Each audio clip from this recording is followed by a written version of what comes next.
নমস্কার বন্ধুরা, ঘরোয়া রান্না উইথ ব্লগে সবাইকে স্বাগত জানাই। পটল আর মুগ ডাল দিয়ে সম্পূর্ণ নিরামিষ একটি রেসিপি বানিয়ে দেখাবো। তার জন্য আগে থেকে এক বাটি মুগ ডাল ভালো করে ধুইয়ে ভিজিয়ে রেখেছি 30 মিনিট মতো।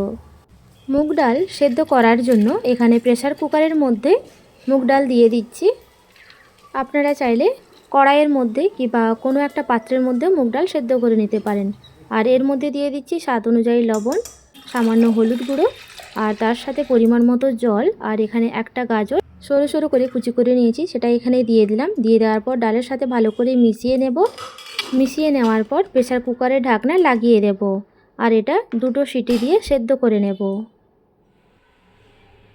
অপরদিকে দেখুন, এখানে 5 পিস পটল এইভাবে 2 ভাগ করে কেটে নিয়েছি। কেটে নেওয়ার পর ভালো করে ধুয়ে পরিষ্কার করে নিয়েছি। কড়াই গরম করে তাতে সর্ষের তেল দিয়ে দিচ্ছি পরিমাণ মতো।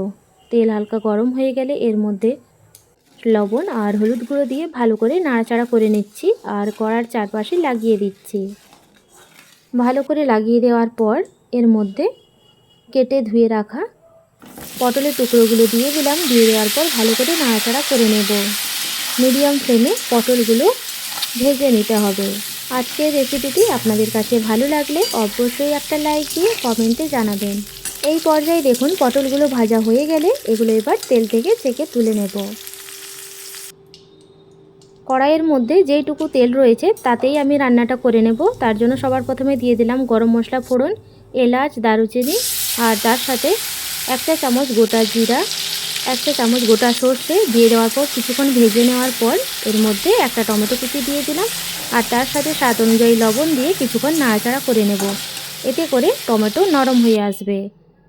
এরপর এর মধ্যে দিয়ে দেব আগে থেকে বেটে রাখা আদা, মৌরি আর এলাচ একসাথে বেটেছিলাম, সেটা এখানে দিয়ে দিলাম। দিয়ে দেওয়ার পর ভালো করে নাড়াচাড়া করে নেব যতক্ষণ না পর্যন্ত আদার কাঁচা গন্ধ চলে যাচ্ছে। কিছুক্ষণ এইভাবে নাড়াচাড়া করে নেওয়ার পর এর মধ্যে গুঁড়ো মশলা দিয়ে দেব। তার জন্য এখানে দেখুন, হলুদ গুঁড়ো, কাশ্মীরি লঙ্কার গুঁড়ো, জিরা গুঁড়ো, ধনে গুঁড়ো নিয়েছি, সেটাই এখানে দিয়ে দেব। আর 1 চা চামচ ঝাল লঙ্কার গুঁড়ো দিয়ে দিলাম। দিয়ে দেওয়ার পর সমস্ত উপকরণ টমেটোর সাথে ভালো করে মিশিয়ে নিতে হবে। বেশ কিছুটা সময় নিয়ে মশলা ভালো করে কষিয়ে নিতে হবে। এরপর এর মধ্যে দিয়ে দিচ্ছি 1 চামচ ডেসিকেটেড কোকোনাট। আপনারা চাইলে ফ্রেশ কোকোনাটও দিয়ে দিতে পারেন। দিয়ে দেওয়ার পর ভালো করে মশলার সাথে মিশিয়ে নিতে হবে। মিশিয়ে নেওয়ার পর এর মধ্যে কিশমিশ দিয়ে দিচ্ছি। কিশমিশ দিয়ে দেওয়ার পর ভালো করে মশলার সাথে মিশিয়ে নিচ্ছি। মিশিয়ে নেওয়ার পর এর মধ্যে অল্প জল দিয়ে মশলা ভালো করে কষিয়ে নিতে হবে। এই পর্যায়ে দেখুন, মশলা খুব সুন্দরভাবে কষানো হয়ে গিয়েছে আর তেলও আলাদা হয়ে গিয়েছে। এই পর্যায়ে আগে থেকে ভেজে রাখা পটলগুলো দিয়ে দিলাম। দিয়ে দেওয়ার পর মশলার সাথে ভালো করে মিশিয়ে নিতে হবে।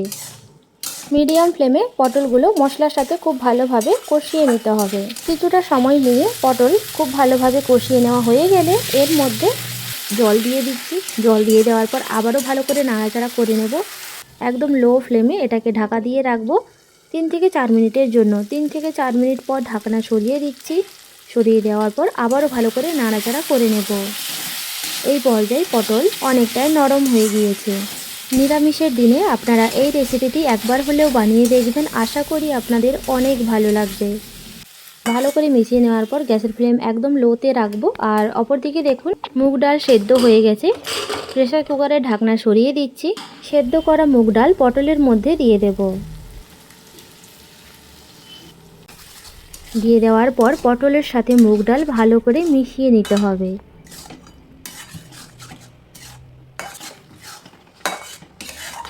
এই পর্যায়ে দেখুন, খুব সুন্দরভাবে মিশিয়ে নেওয়া হয়ে গেলে এর মধ্যে উষ্ণ গরম জল দিয়ে দিতে হবে। আর আপনারা চেষ্টা করবেন এই রেসিপিটি করার সময় উষ্ণ গরম জল দেওয়া। এতে করে এই ডালের স্বাদটা অনেকটাই বেড়ে যায়। ভালো করে মিশিয়ে নেওয়ার পর এটা 2 মিনিট মতো ফুটিয়ে নিয়েছি। দিয়ে এর মধ্যে দিয়ে দিচ্ছি কসৌরি মেথি। কসৌরি মেথি দিয়ে দেওয়ার পর আবারও ভালো করে ডালের সাথে মিশিয়ে নিতে হবে। এরপর এর মধ্যে দিয়ে দিচ্ছি গরম মশলার গুঁড়ো আর ঘি। দিয়ে দেওয়ার পর আবারও ভালো করে মিশিয়ে নিতে হবে। ভালো করে মিশিয়ে নেওয়ার পর এর মধ্যে অল্প চিনি দিলাম, চিনি দিয়ে আবারও ভালো করে মিশিয়ে নিচ্ছি। ডাল কিছুক্ষণ ফুটিয়ে নেওয়ার পর এর মধ্যে দিয়ে দিচ্ছি দুটো কাঁচা লঙ্কা দিয়ে দেওয়ার পর আবারও ভালো করে মিশিয়ে নেব। এই পর্যায়ে দেখুন ডাল অনেকটাই গাঢ় হয়ে গিয়েছে। এই পর্যায়ে গ্যাসের ফ্লেম অফ করে দেব। মুগেশ্বরী পটল পরিবেশনের জন্য একদম রেডি। পছন্দসই খাবার দিয়ে পরিবেশন করুন, অসাধারণ লাগবে।